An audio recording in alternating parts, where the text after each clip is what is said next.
Okay, my name is Yasmin, and here is my toy kidney. It's new.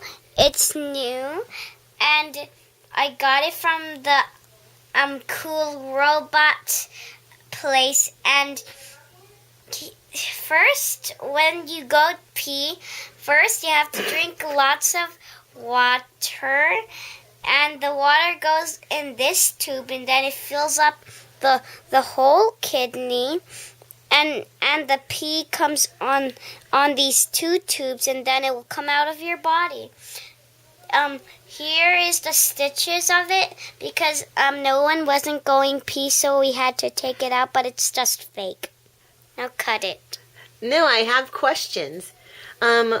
Where did you learn about peeing and kidneys? What does peeing and kidneys have to do with kidneys and pee?